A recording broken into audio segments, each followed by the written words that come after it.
听众朋友们，大家好，我是来自 Minerva Project 以及 Minerva Schools KGI 的 Kenn，很高兴今天有机会跟大家交流一下。我先说一下我自己的背景啊，原来我是出生在美国，然后在中国住了已经有20多年了，也从事教育也差不多有7、8年的时间。So I'm very passionate about education. In fact, even before I was passionate about education, I was passionate about renewable energy and a lot of other things that I believe are important that actually can help move our society forward, be very impactful. So speaking about education, I just think that there's so much more that we can actually do. Certainly, like we're doing in Minerva at the tertiary, at the higher education level, at the university level, but probably also at all levels as well.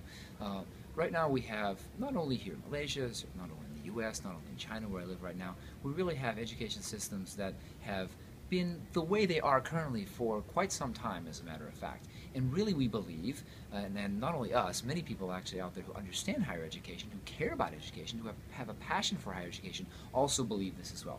We believe that even the best of the best, the relative best of the best at universities, can do better. Quite frankly, I attended Harvard Business School, I also attended Middlebury College, I have a degree from Johns Hopkins University as well. I went to what in the US considered to be pretty good schools, both big universities, liberal arts colleges as well. But the reality is what I know, and again, what a lot of us who are very involved in education know, is we can do better. Leaders and innovators in a global context. That's a lot of what we're all about. And we believe this should include a couple of different elements. First of all, Minerva is an institution for the brightest and most motivated people and students in the world, right? So we're looking at really, really smart folks, really, really driven folks. We believe there are certain things that you can do to make these folks have a higher potential to become impactful global citizens, which can actually be a definition for the word leader, impactful global citizens in the future. One, you can actually give these people a much more rigorous and much more relevant and much more structured education, right? You can take a curriculum and you can make it harder, you can make it more up-to-date, you can make it teach people the skills such as the ability to think critically, think creatively, communicate effectively, that are very much in need regardless of what aspect or what industry or what function anyone goes into in the future. That's one thing you can do. You can also take the whole experience of education, in this case higher education, call it 4 years. You can take the classroom experience and you can optimize it. You can improve it.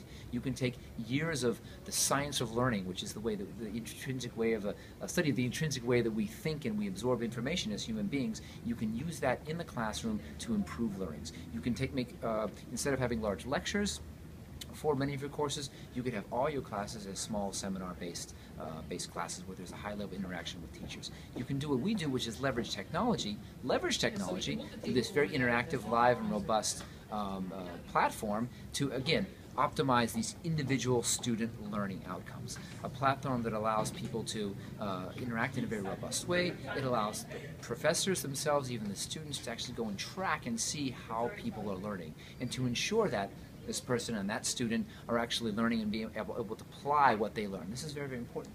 Then what you do is you put this all in a global context. 4 years, 7 different cities and countries. At least that's what we've done. So our students, after spending an entire first year in San Francisco, and everybody will always do that to give you sort of this base core experience, taking our sort of core curriculum, these fascinating skill-based courses. Afterwards, you actually rotate and you spend time and you live in and study in with your colleagues, not by yourself, in an additional 6 different cities and countries around the world. Those countries could be and will be Berlin, Germany, Buenos Aires, Argentina, places like Hong Kong, China, Mumbai, India, New York, London. Eventually the list will go on and on. Istanbul, Cape Town, Sydney, Paris, all of these types of places. If you want to understand the world, we believe you have to live in it, and that's what that's all about. Another way you can better actually help to inculcate and train these types of innovators and leaders in the future is you can provide lifelong career support. You can actually help them not only during those 4 years in school, so not only can you take this great curriculum and improve classroom experience in a global context, but you know what? Once people graduate, you can continue to support them. Lifelong career support. Imagine this. Imagine if a university reinvented its relationship with not just its students, but its alumni. This is really, really huge. Imagine if a university said, you know what, I'm going to actually support alumni. I'm going to be their personal career coaches for the remainder of their careers. Imagine if I said, your university is willing to be your own public relations company, your own headhunter, and your own venture capitalist for the remainder of your life. I believe that's pretty powerful. And then in addition to this, one of the things we can do to create more of these global leaders and innovators is we allow more people to actually experience this type of education, right? So we increase accessibility. One thing you do is you say, okay, you have this great institution, you have no quotas or no limits, okay, on the types of people that can actually experience this education. Now again, at the same time, Minerva is, quite frankly, highly selective. Minerva is the most selective U.S. university in history. We only allowed 2.8% of people who applied in last year. But that's not because we said, okay, we're only taking one person from Malaysia, we're only taking one person from South Africa, we're only taking one person from Germany. We did not socially, and we will never socially engineer, right? However, we are very selective, and we have an absolute bar which is based on academic ability, right? And we will always have that. But within that context, we want to say, listen, everybody out there, folks in this country, folks in other countries, not just mainly Americans, is my point, should and will have access to this information. That's one way you increase accessibility. The other way we can increase accessibility is to bring the cost down, right? The price tag for a top quality U.S. education, a traditional education, is usually north of $40,000 US a year, sometimes pushing 50. I know because my family had to pay for much of this before. It can be a real burden on a lot of people. But the reality is you can create, particularly if you do it from scratch, and you don't have a lot of the legacy costs and legacy burdens of traditional schools, you can actually create a sustainable model that costs only a fraction of that.